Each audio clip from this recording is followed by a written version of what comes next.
Hi, I'm Ben. Can you just give me a thumbs up if you can hear me? Great, thanks, mate. Okay. This is my first time doing one of these debates. So yeah, I guess go easy.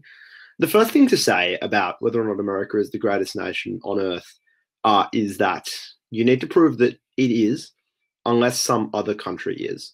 That is to say, it's not good enough to say just that the United States might be bad in some ways. You need to find a specific other country and show me that it's greater, or indeed many other countries, or in fact, that's not true. The second thing to say, and this is just in setup, these aren't arguments yet, is that America being the greatest nation on earth is. Sorry, my lamp just fell over. You need to demonstrate basically that America is the greatest nation on earth, compared to other countries. But greatness is also a bit subjective. So the line that I'm going to go with is just the idea that something is great only in a circumstance in which it's made a substantial contribution to the species and to the world overall. With that in mind, I think then there are a couple of really clear indicators of greatness that I'm going to be expanding on later on in my speech. The first is that the United States, more than any other country, has led to an enormous amount of technological development, which is hugely useful and amazing for the species. Secondly, that its army, by and large, does good things around the world. Thirdly, that it's done enormously good things for its own people. And thirdly, that fourthly, that its artistic contributions that have permeated globally have been incredibly useful. With that in mind, I'm going to let that over to you in case you have any sort of other objections or anything like that, and then we can get started with the arguments. I just want to make sure that I understand one of your initial points. Did you say that I had to show that there were other countries that were worse? The very first thing you said, I wasn't positive what you meant. So could you reiterate the very first things that you said? Oh, I see.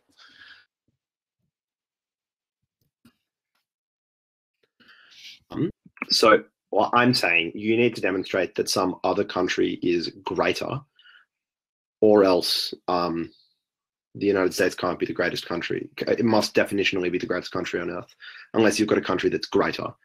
Not that some countries worth, it's the ones better. Okay, I sort of understand where you're going there. I want to clarify a couple of things here, definitionally, and the proposition as I read it is that America is the greatest nation on earth. That it's talking about things as they are now, as they currently exist. We're not talking about the future. We're not talking about the past.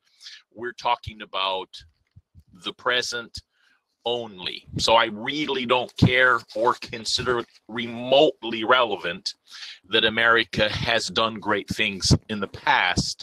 We're talking about the America of today. And I'd also like to look at the word greatest here and emphasize that for something to be greatest, it, in extent or amount or intensity, it has to be considerably above the normal or the average. Can't just be a little bit better. It has to be considerably better in whatever aspect you are trying to claim or trying to provide evidence that it is, greater in. And I'll pass it back over to you. Okay, so. Whoops. It's Michael again? Cool. So in terms of your clarification issues, yep, totally fine talking about just the status quo. I think the idea of it needing to be considerably better is an unfair burden for you to place on me, because that implies that there can be a circumstance in which no country can be the greatest, because there is no country that is considerably better. I think a better way to talk about this is just in terms of, is it the greatest in terms of, I guess, like number one? There could be a country hot on their heels. with that said, I think it makes more sense just to have the debate and let the judges resolve that particular clash, because I think that I will prove, even by your standards, that it's the greatest country on earth. I want to begin by talking about the ways in which the United States is good for the world in terms of its technological development. This is really simple. The United States, and particularly the contributions that are being made by Silicon Valley, but also the enormous contributions that are being made by the medical research facilities, the technological development that is happening in the United States, absolutely drives the rest of the world. That is not to say that other countries don't make contributions, but for instance, it appears that everyone on this platform is American. So was all of the development of Facebook, the group that we used to coordinate this, Google, the largest search engine. The vast majority of the drugs that keep the majority of us alive are developed in-house in the United States. The vast majority of the technologies that we use in our day-to-day lives. And that's not to say that there aren't firms, in Japan or other countries that have contributions to be made, but empirically we know that the United States makes the vast majority of those contributions. Not just because we know that through a plethora of studies, but also because, and this is natural, when an economy is bigger, as it is in the United States, that economy being larger then leads to a greater degree of innovation. The United States has by far the largest GDP of any country in the world, and thus we can safely say that they've got that. I think technology and economic capacity is good for any possible definition of greatness, not just because it leads to the furtherance of humans as a species, but because it improves the lives of every single citizen on the planet in a way that I think is really important to appreciate. So I'll pass the mic off to you. Okay, I'll agree with you that the U.S. is probably the premier innovator in the world and have been for a very long time.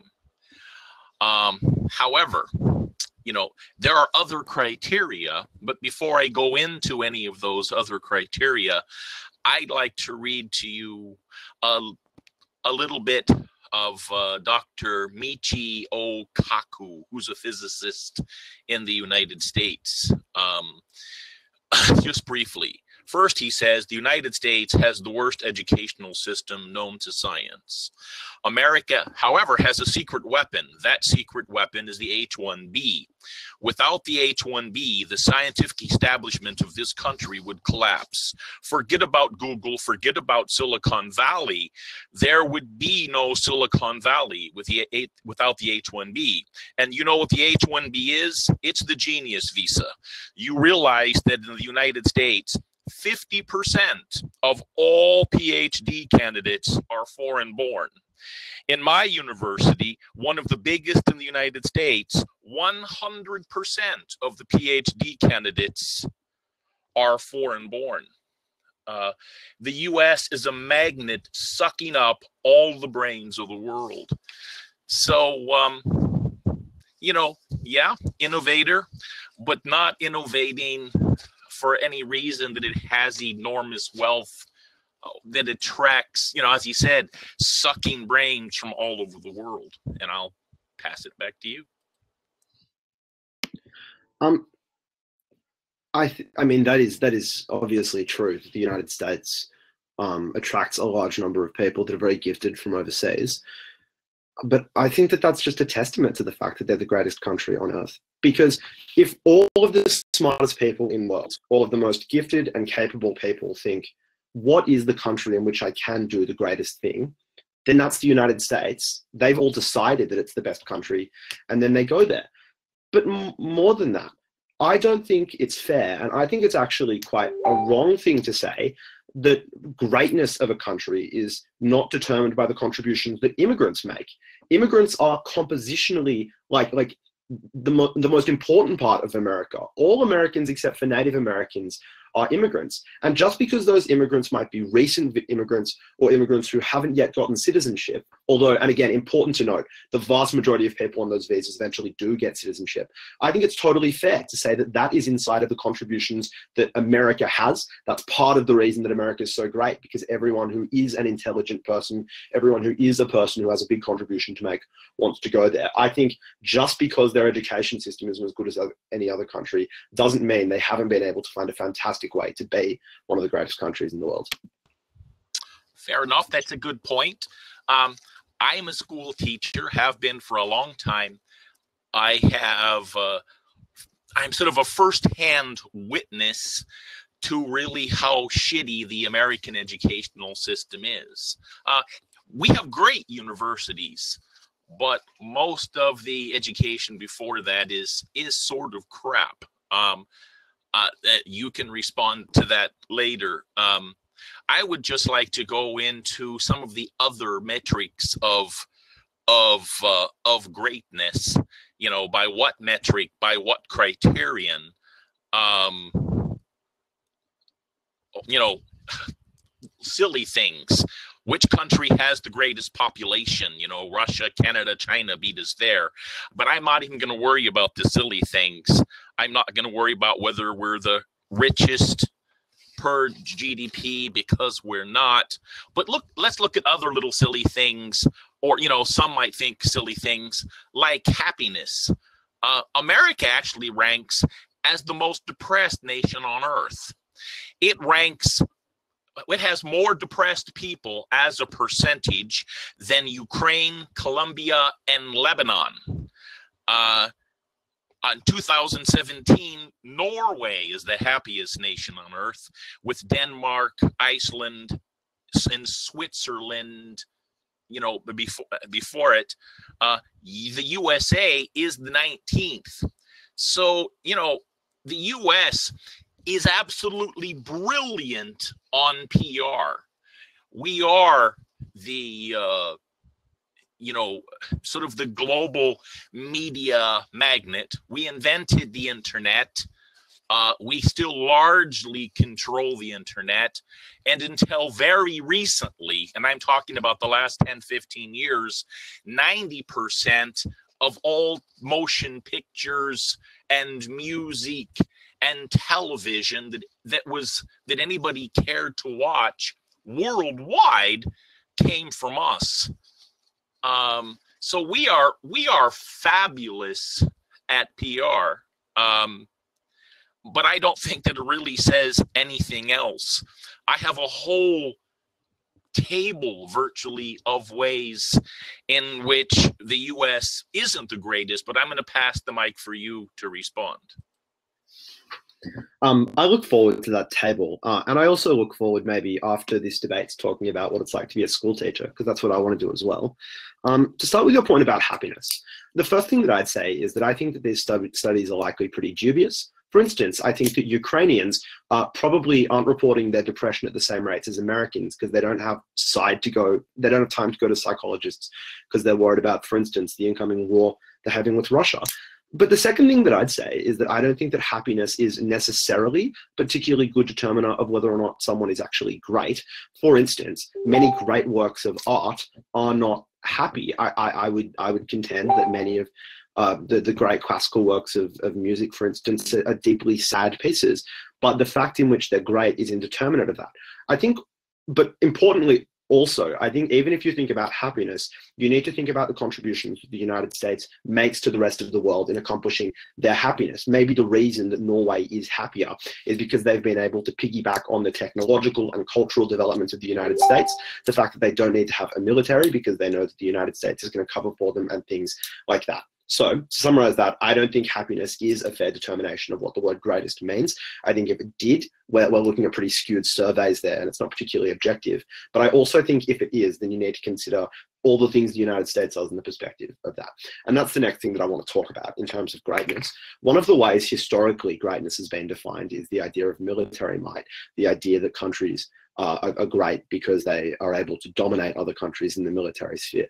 Now, I don't think that's an exclusive one, but I think that what the United States has done historically and what the United States stands for and guarantees in a lot of ways is super important for that. So, for instance, the country of Taiwan likely only exists because the United States guarantees its existence through the use of overwhelming military force. The same is true for the country of Israel, and there are many more examples around the world of instances in which wars do not occur, or in which wars are less violent, or in which dictators are less violent because they know that the United States might be acting. Now, this is a controversial perspective, I concede that, and the United States has put foot wrong in the past. And certainly with this president, it's not entirely predictable if they're going to continue that role. But when we're assessing right now whether or not the greatest country on earth, I think their overwhelming military dominance and their consistent use of that military dominance to guarantee universal human rights is an important thing to stand for, particularly if your metric is happiness.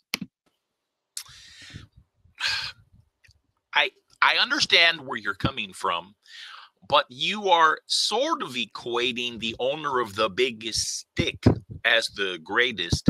That would make Genghis Khan at one time the greatest, and lots of other, what you want to say, colonial empires, if they've, ravaged the world.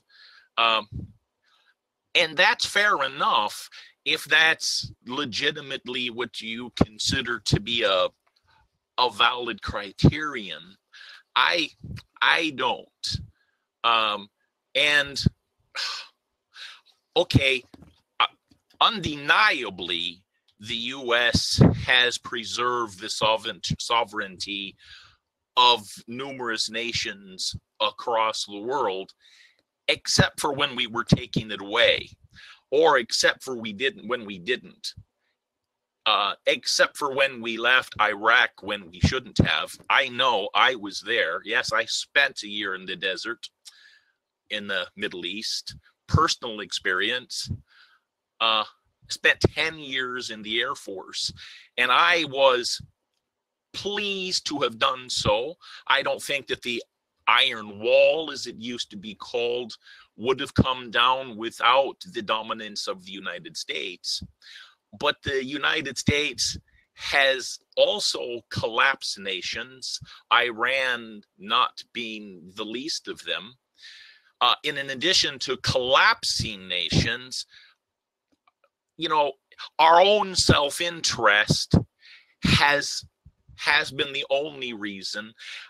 We didn't go in to help the Rwandans.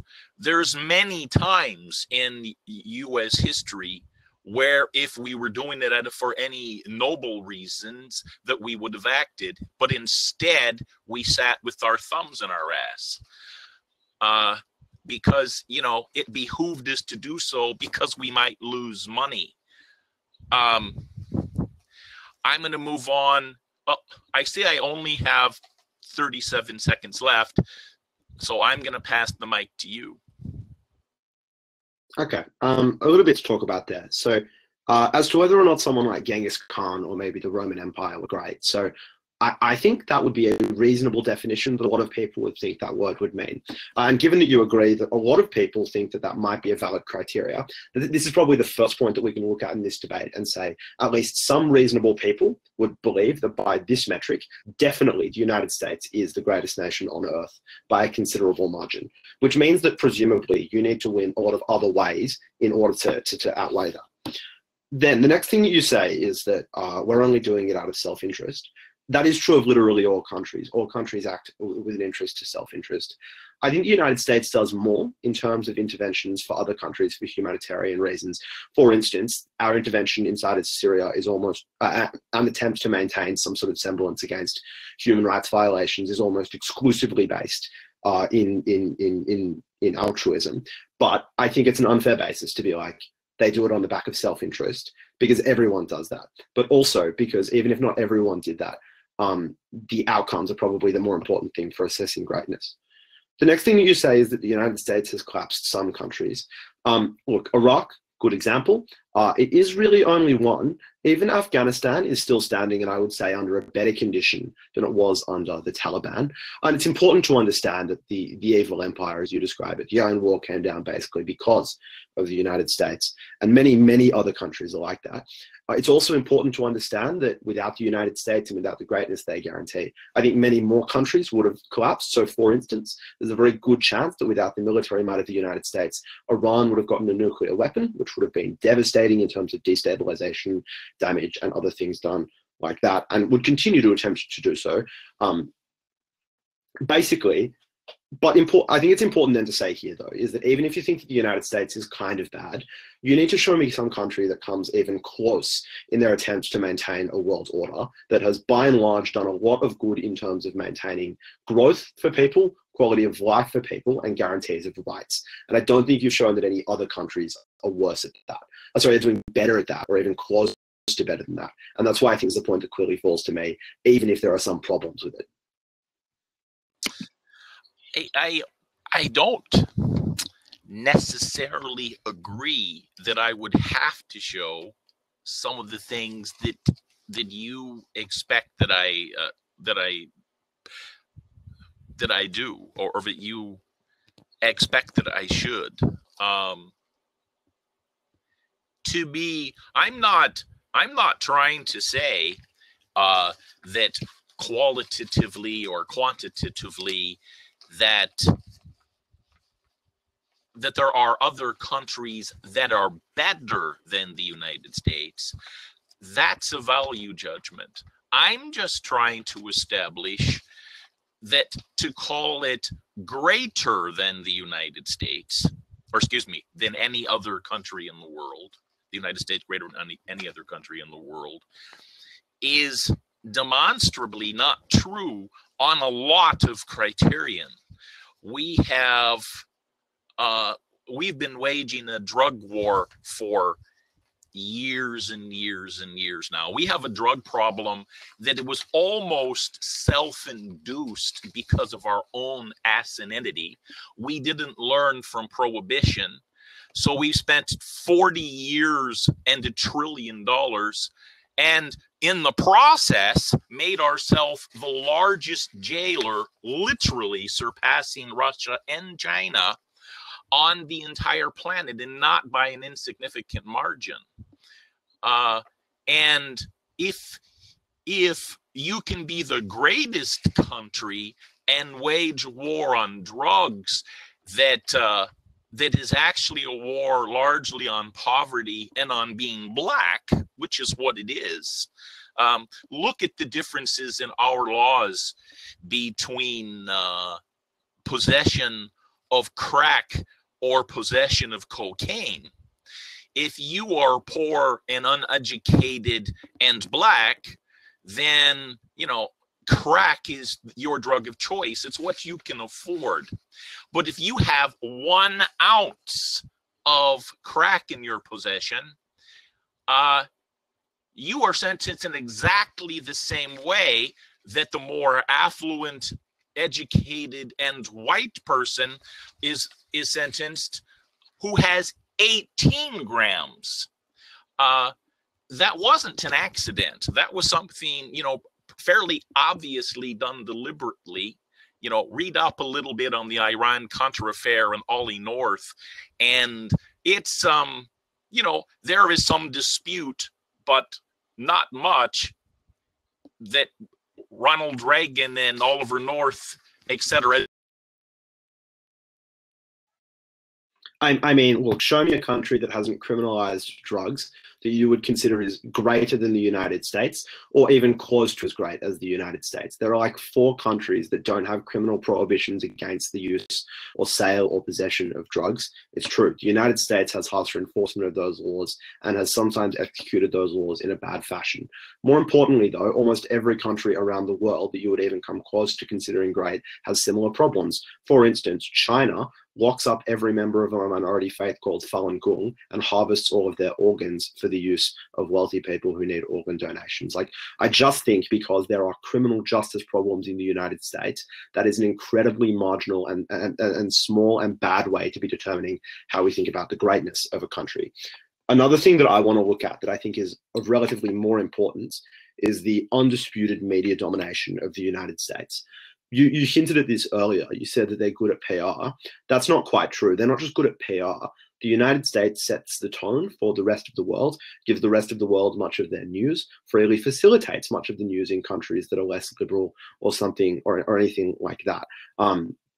Bollywood exists and it produces more movies than the United States, but the United States is still the one that is able to get more cultural capture than the rest of them. The final thing that I want to say is that the United States, although not the only country like this, is one of the few countries that I would say that is great, that has an undeniably free democracy. The United States has some of the freest speech laws in the world. It also has a voting system that has consistently guaranteed rights.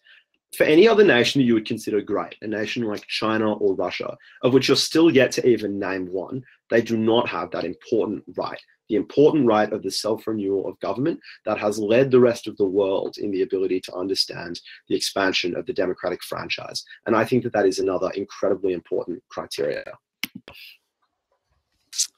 I lived in the UK for 11 years, 75 miles north of London, and I promise I had the same ability to say anything that I wanted there than I do in the United States. And in fact, in many ways, I had more. I could have gone to Hyde Park, and many people do, and stood up on a platform there and pissed if I'd wanted to.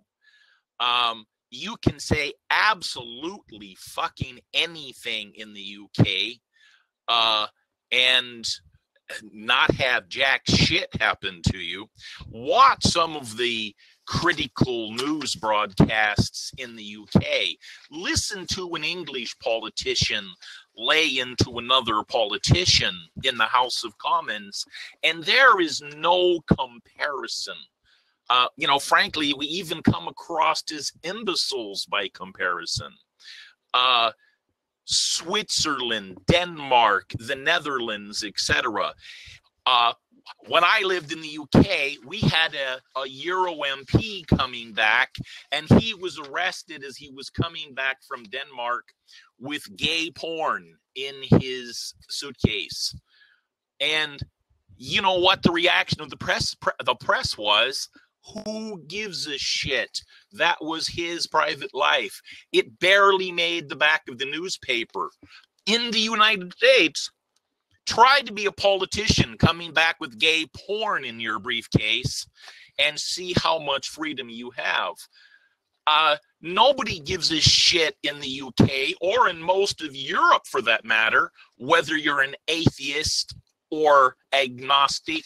You know, there are Wiccan MPs in Europe.